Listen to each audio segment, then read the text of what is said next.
Sergeant Marcus Cole knew something was wrong the moment the prisoner was brought into the ceremonial hall. The restraints around her wrists, ankles, and throat weren't metal or alloy, but translucent crystalline strands glowing faint blue, pulsing as if alive. The Valkyrian delegation presented her as though she were a medal or weapon awarded for valor. Their ambassador, blinking his 4 eyes in polite ceremony, announced that for Marcus's bravery during the siege of Meridian Station, their people offered him a bonded companion as a gift. Around them, decorated officers smiled approvingly, as if receiving a living being as a reward for battlefield efficiency were perfectly ordinary. Marcus did not smile. The alien woman girl, perhaps, kept her head lowered, silver hair cascading over a face almost human but not quite. Her skin shimmered like moonlight on snow, and when she finally looked up, her eyes were solid violet, swirling faintly like galaxies. Marcus said plainly that he didn't want her. The room froze. His commanding admiral stiffened, and the alien envoy's extra arms twitched in confusion. Marcus didn't care. He refused to accept a slave. The ambassador calmly corrected him. She wasn't a slave, but a sacred bonded companion, the highest honor their culture could bestow. The chains, he explained, symbolized devotion. Marcus stepped closer and touched one and instantly felt a strange jolt, not pain but emotion, a flash of fear that wasn't his own. The girl grabbed his wrist with surprising strength and whispered for him not to touch them. Her voice trembled with urgency. Realizing all eyes were on him, Marcus reluctantly agreed to accept her, for now, so they could discuss those ceremonial restraints privately. Hours later, in his cramped station quarters, she finally explained. Her name was Velsara.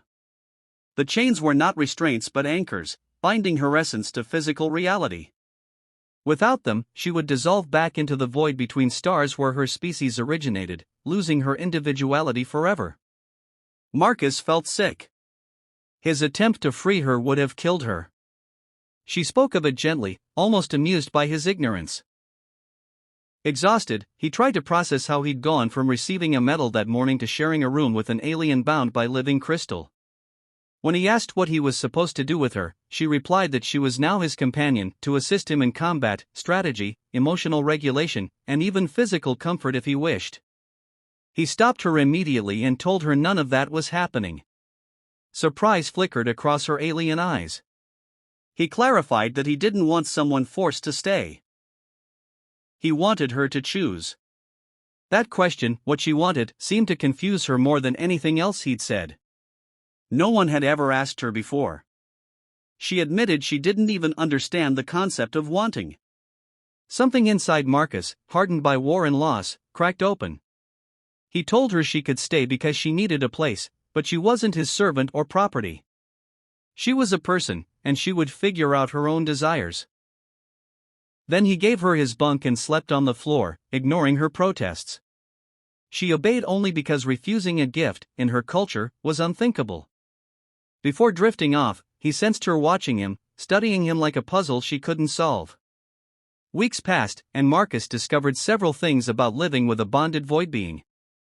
First, she didn't actually need sleep. She only rested because he'd told her to use the bed. Second, she was astonishingly capable. She reorganized his quarters, memorized the station layout, and began correcting tactical errors in his reports before he noticed them. Third, other soldiers didn't know how to react to her. Some were curious. Others were crude. When one man joked about Marcus's exotic pet and implied she existed for entertainment, Marcus nearly broke his jaw. He stopped himself just short of violence and warned him never to speak about her that way again. The mess hall fell silent. Velsara, watching, seemed baffled. She pointed out calmly that by her culture's standards, she did belong to him. Marcus leaned forward and insisted that the chains kept her alive, not owned. She had thoughts, preferences, opinions. She liked blue ration bars more than gray ones. She organized things by color because disorder bothered her. She was a person. She fell silent for a long time before admitting he was the first being to treat her that way. Soon after, Marcus was summoned by his admiral and assigned to a joint rescue mission. A diplomatic vessel carrying Valkyrian civilians had been shot down on a hostile world controlled by the brutal Thresh species. Survivors, including children, were likely being held hostage. The Valkyrians had specifically requested Marcus and Velsara.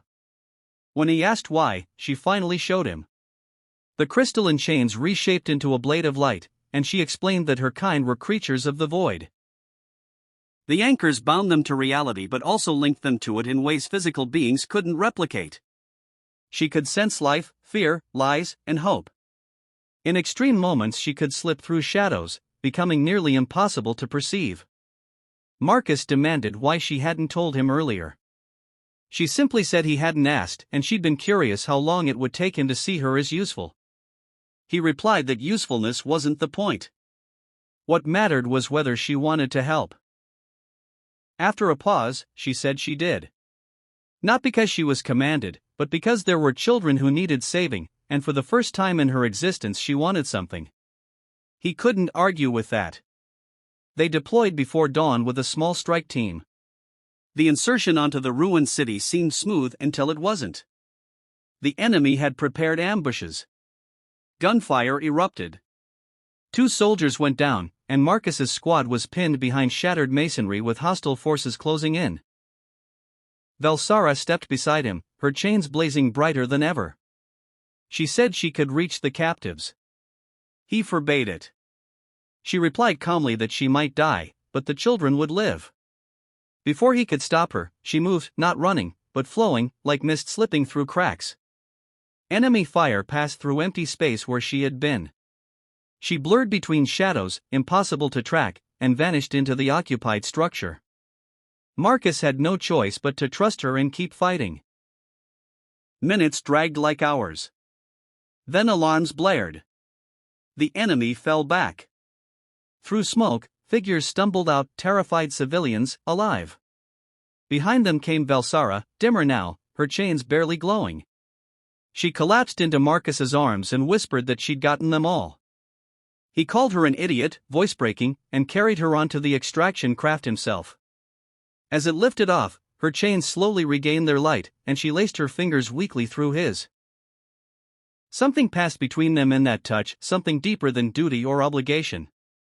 She spent 3 days recovering in the infirmary while human doctors struggled to understand her biology. A Valkyrian healer finally explained that she had drained her connection to the void and needed time for the anchors to replenish her. Marcus visited daily, bringing her the blue ration bars she preferred and reading aloud from old Earth detective novels. She didn't understand why the fictional investigator kept risking his life for strangers. Marcus told her it was because it was the right thing to do. She studied him thoughtfully and said he was like that detective, someone who couldn't ignore broken things. He tried to deny it, but she knew. Through brief touches, she could feel echoes of his past, the Battle of Meridian, the soldiers he'd lost, the guilt he carried like armor. She didn't judge him for it. She simply understood. And for the first time since the war, Marcus realized someone truly saw him, not as a weapon, not as a hero, but as a person. What neither of them said aloud was the truth quietly forming between them. She had arrived in chains as a prize of war, yet the only bond growing stronger was the one neither culture had planned for, the fragile, undeniable connection between two beings who had both lived too long as tools, and were only now learning what it meant to choose.